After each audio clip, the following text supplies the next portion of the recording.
Hey, everybody, I'm Rich G.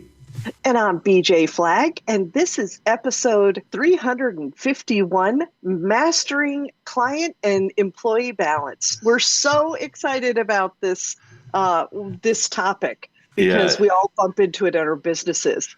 yeah, it's funny. This is our first episode after 350, which was our, 7 year type of thing. So we're excited to Yes. branch off and so welcome to another episode of our Best Small Business Show, where we help you navigate the complexities of running a successful business. Today, we're going to be tackling a critical topic: how to successfully juggle clients and employees. And BJ, we talk about this all the time.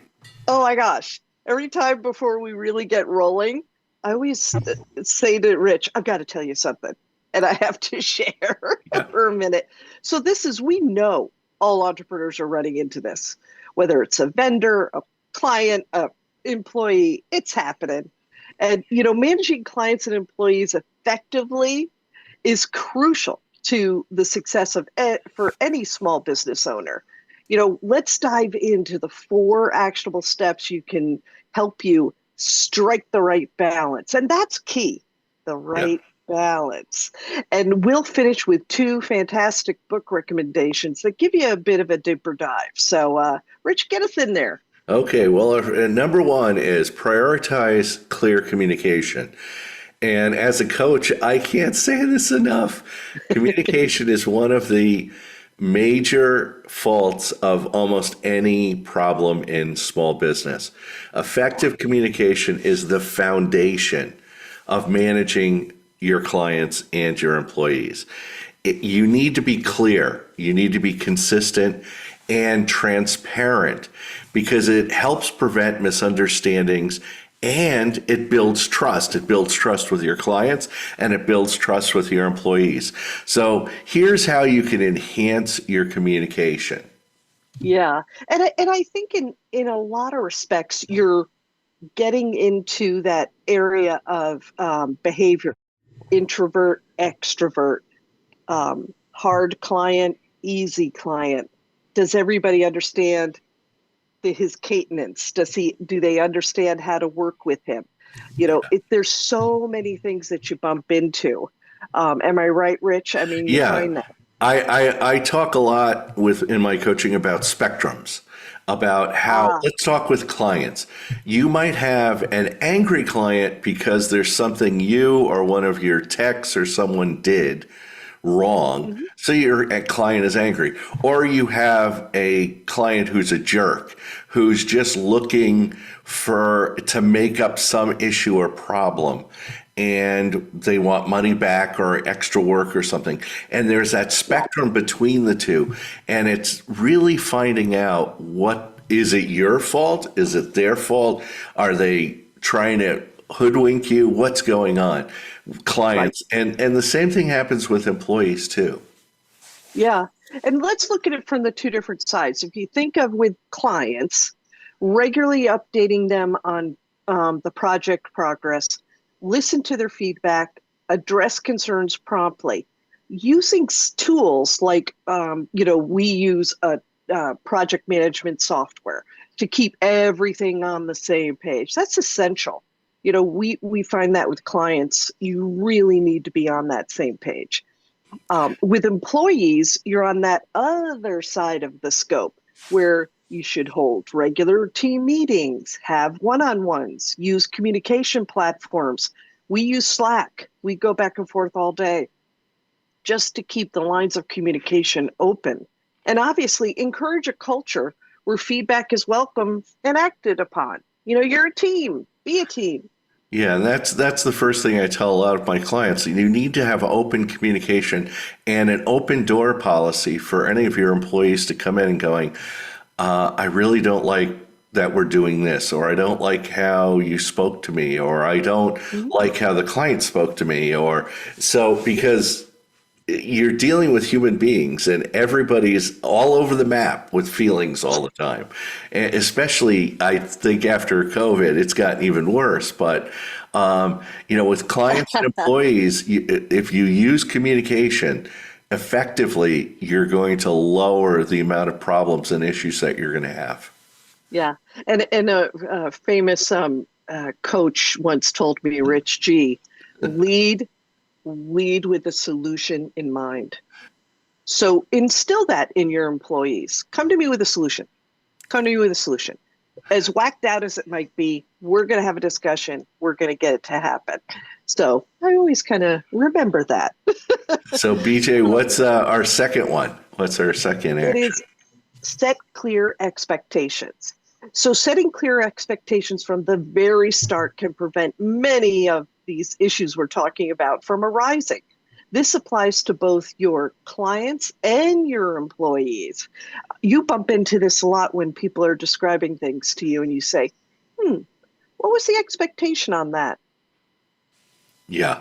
Expectations are huge because you're setting, like I call them rules, business rules right up front. With employees, it's like, I need you to be in the morning. I need you to work 8 hours. I need you to do this. And you set these rules up. So everyone's on the same page. There's no misconceptions. There's no misinterpretations. Everybody knows what's going on. And with clients, it's having set contracts and that sort of thing. So with Yeah, clients, clearly define the scope of work. Clearly define any kind of timeline, deliverables, deadlines, and any other critical details in your contracts or agreements. This helps manage their expectations and reduces the risk of scope creep. And I almost tell all of my clients to go overboard on this type of thing. I mean, when I work with a client, I send out a welcome packet that's like 14 pages long.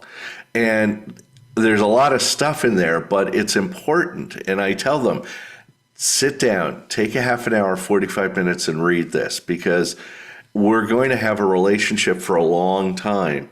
And I want you to clearly understand what's going on. Now, with your employees, it's about the same thing. You want to outline their job role, their responsibilities, performance standards, and company policies. That's more important today than ever, telling them exactly what's right and what's not right. Ensure your team understands their expectations and how their performance will be measured. And again, it's getting back to the communication where you should be meeting with them on a regular basis because they're like a plane. They're off course 90% of the time. So you're getting them back on course by small little movements and stuff. and I really kind of feel too that it, everything that you could do to help focus everyone is the best way to do it. So Yeah. I think that's great. Lead us into number three. Number three, develop strong problem solving skills. This is so important. Inevitably, issues are going to rise, problems are going to creep up and bite you. So, developing robust problem solving skills is essential to address these issues swiftly and effectively. You're going to get angry clients. You're going to get angry employees or disgruntled employees. So what you need to do is be able to solve those problems. And BJ, you were telling me about how you deal Yeah, with this. yeah, and it's hard not to be reactionary. It's hard, but really with effective skills, you're set. Your path will be nice and straight. You just need to remember, don't jackrabbit, lean back on those great processes you put into place. Think about your clients. When a problem emerges, address it head on and analyze the root cause, collaborate with your team to develop solutions, and communicate your plan with the client. Keeping them informed quickly, whenever you can, shows that you're proactive and committing to the solutions. Isn't that right, Rich? Yeah, absolutely. One of the things that I tell people to do is look at, you're not going to have 50 million problems from clients. You're going to have 5 to 10 common problems that Yeah. clients are going to talk about.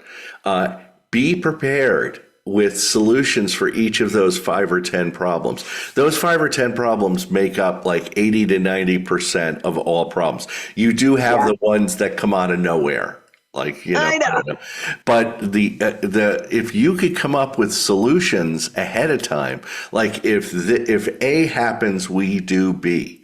And it's locked in. It makes it so much easier to deal with client problems when you have a Yeah. process in place. Absolutely. And think about your employees. If you foster that problem solving culture in your team, it is amazing. You encourage them to come forward with problems and potential solutions, as I mentioned earlier. This helps resolve issues very quickly and empowers your team and also promotes collaboration. So, it's good to use, don't have to go all the way up the chain of command. Yeah, Let everybody get involved in this. yeah, and with employees are even simpler. There's like 5 things that employees get angry about. So you can prepare scripts or solutions for these issues. Yeah. An angry employee, an employee that's acting out, an employee that's coming in late. There's only like 5 or 6 issues, and what you could do is you set it. But the most important thing, and I'm saying this, is that you need to be consistent when you're dealing with employees. You can't treat other employees Right.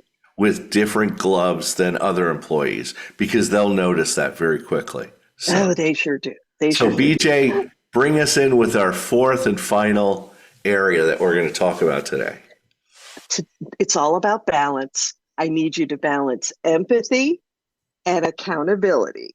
So, those two things, balancing those is crucial when managing people. It helps you build strong relationships when maintaining high standards. So, this is an area where you, as an employer, need to be extremely consistent. Just like Rich said, Yeah.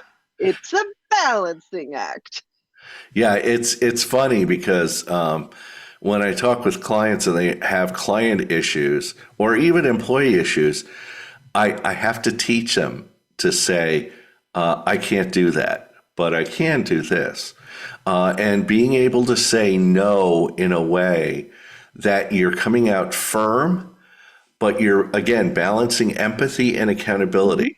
mhm, It helps you build that strong relationship with your client because the client will appreciate it if you go, I mhm. can't do that. I can't do that. Oh, That's oh yeah, and speaking directly, yeah, they appreciate that. They really do. They appreciate you having a very direct response with an effective solution and moving the conversation along. They appreciate it. They're busy. They don't yeah. need to be sitting there worrying about this one thing. So with clients, you need to show empathy by understanding their needs and concerns. And that's a huge thing. Just let them talk. Just listen to them, let them just run out.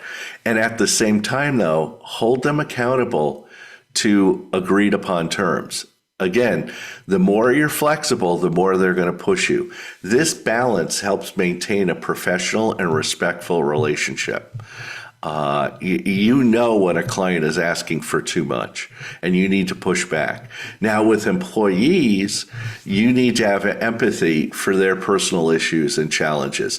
Things do go wrong in people's lives, things do crop up. However, maintain accountability by ensuring they meet performance standards and adhere to company policies. I had a client who had employees, this one employee that came late all the time, but she always had an excuse. Oh, I missed the bus. Oh, my mom's sick. Oh, I'm not feeling well today. Oh, and again, everybody has this virtual savings account. If it's in the plus mark, that's fine. But if it starts to get into the negative balance, you need to talk to them because, again, other people are seeing this. So having this balance creates a supportive yet high performing work environment. So you need to balance it. Yeah. And really when you look at it in retrospect, they're also looking at you. Yeah. They're also looking at you. So take a little bit of an accountability path trip and kind of look at yourself and see what's going on. So, BJ, what's our first book recommendation? Well, you need to deep dive into some of these strategies. Here are two books that offer valuable insights. Crucial Conversations, Tools for Talking When the Stakes Are High by Carrie Patterson and Joseph Grinley and Ron McMillan and Al Schweitzer. A lot of people got involved in this one. This book provides powerful techniques for communicating effectively with high stakes situations. It's an excellent resource for really improving your client and employee reactions. Yeah. And our second book is The Dysfunctions of a Team, a leadership fable. And this is by Patrick Lencioni. Patrick's book offers a compelling look at teams, common pitfalls, and how to overcome them. It's a must read for building and maintaining a high performing team. This is a great book. It's wonderful. And, just remember clear communication, setting those expectations, problem solving, and balancing empathy with accountability is your key to success. And that's a wrap. We invite you to share this episode on LinkedIn, Instagram, Twitter, and TikTok with the hashtag The Best Small Business Show.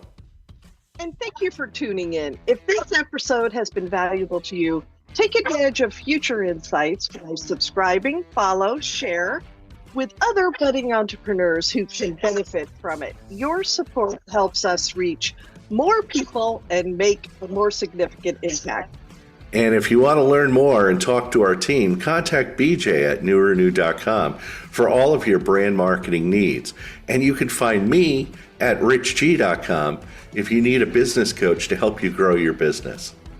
Thanks for our editor and producer, Richard Scalzo, and have an unbelievable week. And I'll catch you later.